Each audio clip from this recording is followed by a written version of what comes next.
Brought to you by ZX Cough Syrup. XZ नहीं, doctor का भरोसेमंद ZX। ZX का असरदार आरामदायक फॉर्मूला खांसी पे काम शुरू करे सिर्फ 15 मिनट में।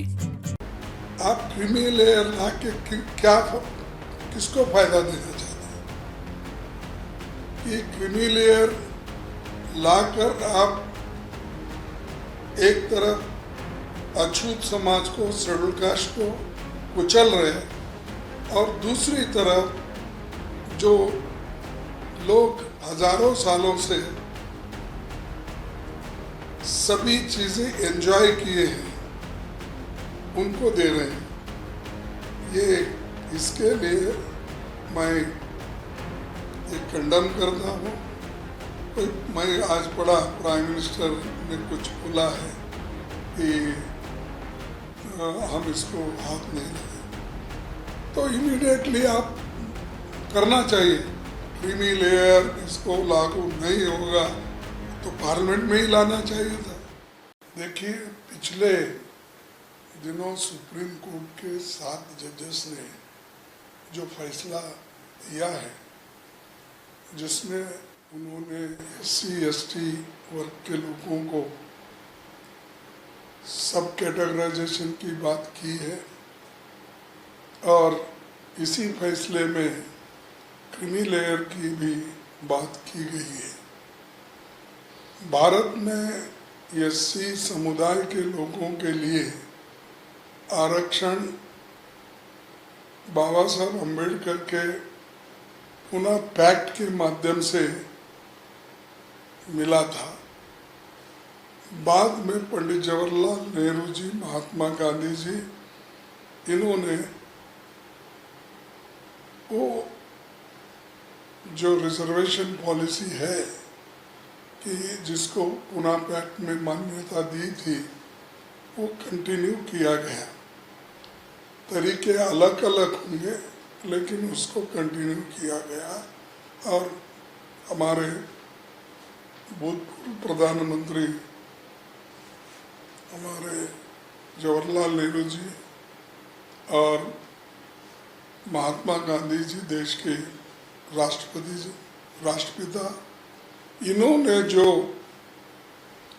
तय किया वो उसी ढंग से लोगों को, एक खास करके दलित लोगों को, अस्पृश्य लोगों को ये देने का ये वायदा था, वो निभा रहे थे। लेकिन इसी के साथ साथ पॉलिटिकल रिजर्वेशन के साथ साथ एजुकेशन और हमारे एम्प्लॉयमेंट, इन दोनों में भी रिजर्वेशन का मुद्दा था। लेकिन अब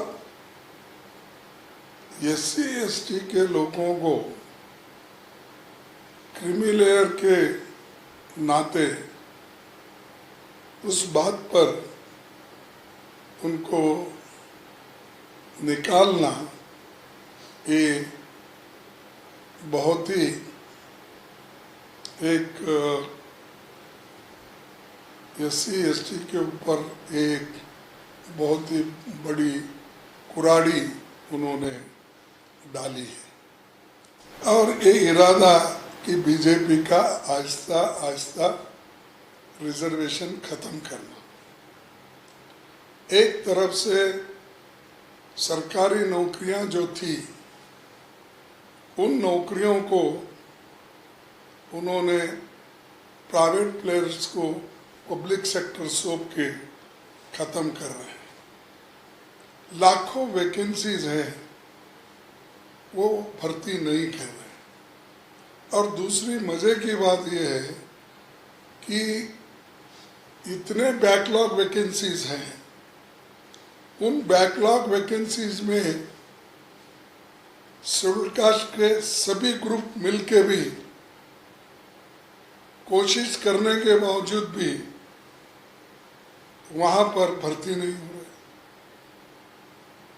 और किसी बड़े हुद्दे पे कोई शेड्यूल कास्ट का आदमी अभी भी नहीं है। तो इससे समझे वो आप क्रीमी लेयर ला के क्या किसको फायदा देना चाहते हैं कि क्रीमी लेयर लाकर आप एक तरफ अछूत समाज को, शेड्यूल कास्ट को कुचल रहे और दूसरी तरफ जो लोग हजारों सालों से सभी चीजें एंजॉय किए हैं उनको दे रहे हैं। ये इसके लिए मैं ये कंडम करता हूँ। और ये जो अपना क्रीमी लेयर का मुद्दा उठाए हैं, ये दुर्दैवी की बात है कि क्रीमी लेयर का जो मुद्दा 7 जजेसों ने उठाया है, ये बहुत ही इसमें वो गंभीरता से शेड्यूल कास्ट के बारे में नहीं सोचे, ये मैं खुलकर कह सकता हूँ। और दूसरी तरफ जब तक इस देश में अनटचेबिलिटी है, अस्पृश्यता है, तब तक ये रिजर्वेशन रहना चाहिए और रहेगा, उसके लिए हम लड़ेंगे। ये एक बहुत ही गंभीर बात है कि ये सरकार क्यों नहीं समझी और अदालत का फैसला भी मुझे बड़ा अचंभा दिखा। जो लोग रियल लाइफ में आज भी अनटचेबिलिटी फेस कर रहे हैं और बड़े बड़े हुद्दे पे जो लोग एससी के हैं, एसटी के हैं, डिस्क्रिमिनेशन है। पैसा अगर है तो ही ये होता, ऐसा नहीं। पैसा रहते हुए देयर इज ए डिस्क्रिमिनेशन। अब कोविंद साहब किसी मंदिर पे गए थे, मैं सुना उनको वहाँ आने नहीं दिया, यानी दूसरी जगह बिठाया। मुर्मा जी के साथ वैसा ही ट्रीटमेंट हुआ।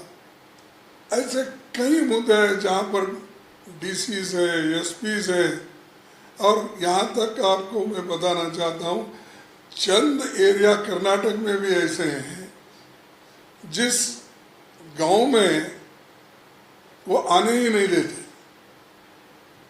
और उसका भुगतान एक बीजेपी के मिनिस्टर ने भोगा कि उसको अंदर आने ही नहीं दिए, रोक दी, ये पर्टिकुलर कम्युनिटी। तो ये जो जब तक ऐसे चीज़ें हैं तब तक आप रिजर्वेशन को छेड़छाड़ नहीं करना चाहिए। और मैं ये अपील करूँगा कि सब लोग एक होकर इस जो फैसला है, क्रीमी लेयर का फैसला, इसको मान्यता नहीं देना चाहिए और इसको हमेशा हमेशा के लिए इसकी बात नहीं करना चाहिए। और बाकी चीज़ें जो है बारीकी में है, हम सब कैटेगराइजेशन का उसका इसका हम चर्चा कर रहे हैं इंटेलेक्चुअल्स को बिठा के, किस किस स्टेट में, क्योंकि हर एक स्टेट में शेड्यूल कास्ट की लिस्ट अलग अलग है और किस लिस्ट से किसको कितना फायदा होता है, कितना नुकसान होता है, ये बारीकी से सोच के आगे हम कदम उठाएंगे। और इसके बारे में राहुल गांधी जी भी सोच रहे हैं। उन्होंने बहुत से इंटेलेक्चुअल्स को बुलाया था, लॉयर्स को बुलाया था, सभी को बुला के हमारे ही घर में मीटिंग भी हो गई हो। तो आगे इसको किस ढंग से लेके चलना हम ज़रूर उसको करेंगे। शेड्यूल कास्ट के हिफाजत के लिए जो करना है वो ज़रूर करेंगे। और आज रिजर्वेशन रहते हुए भी हाई कोर्ट जजेस में नहीं है लोग शेड्यूल कास्ट के लोग। सुप्रीम कोर्ट में तो नाम के वास्ते एक दो आते हैं, और secretaries, principal secretaries, joint secretaries, इसमें भी कोई नहीं है। कहीं एकादा दुकादा बाय मिस्टेक आ जाता है। तो इतना सब बैकलॉग रख लेके तुम क्रिमिलेयर लगाते हो, तो ये कभी हम सहन नहीं करेंगे। अगर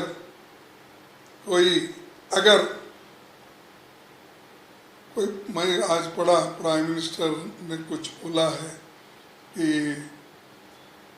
हम इसको हाथ नहीं लगाए, तो इमीडिएटली आप करना चाहिए। क्रीमी लेयर इसको लागू नहीं होगा तो पार्लियामेंट में ही लाना चाहिए था। पार्लियामेंट में लाके उस सुप्रीम कोर्ट को जजमेंट को नकार देना था। आपके पास तो 2 घंटे 3 घंटे में एक बिल बनती है। अब ये 10-15 दिन हो गए, इसके लिए तो आपके पास वक्त नहीं सोच समझ कर करने के लिए। इसके लिए हम सभी मिलके एक कंसल्टेशन कमेटी बनाए हैं, सब देखकर, और दूसरे NGOs से भी हम मिलेंगे, उनकी राय भी लेंगे, सब लेकर आगे बढ़ेंगे। सर, कंसल्टेशन कमेटी की बात कर रहे हैं, आपकी कांग्रेस की है या पूरा इंडिया ब्लॉक के लोग हैं, जो पार्टियां हैं वो? नहीं, कांग्रेस पार्टी के लोग ये चाहते हैं कि दूसरे NGOs को भी इसमें इन्वॉल्व करें, उनसे पूछताछ करें। जो लोग 10, 20, 40, 50 साल से इस पे अभ्यास किए हैं, और कॉन्स्टिट्यूंट असेंबली के जो भी विचार है उसमें जो डिस्कशन हुआ, उसमें डॉक्टर बाबा साहब अम्बेडकर ने क्या बोला, दूसरों ने क्या बोले, ये सब हमको देखना पड़ता है। इसके लिए ये कांग्रेस पार्टी सबकी राय लेके आगे बढ़ेगी। आखिरी सवाल सर, विपक्ष क्या, क्योंकि आपने कहा कि सरकार 2-3 घंटे में बिल ले आती है, या जहाँ इतने दिनों तक इसको लंबित रखा जब सेशन चल रहा है, तो आप लोगों को क्या लगता है, क्या वजह है कि ऐसी सरकार इस चीज़ पे आगे नहीं बढ़ी, और आप लोग सरकार के ऊपर आगे का दबाव विपक्ष पूरा कैसे कराए? देखो, पूरा विपक्ष एक है ऐसे चीज़ों में, और कल आपने देखा होगा जया बच्चन को बोलने नहीं दिया तो सब लोग एक हो गए, यहाँ तक कि सोनिया गांधी जी खुद वो प्रेस में गई थी। तो ये जो चीज़ें हैं नेशनल लेवल पे और देश के हित में और समाज के हित में हमको एक होके करना है, हम करेंगे। और SC ST के हिफाजत के लिए हम जितना लड़ना है हम लड़ते रहेंगे, और हमारी कानूनी लड़ाई भी जारी रहेगी, और लोगों को दबाव, सरकार को दबाव में लाने के लिए हमें क्या करना है।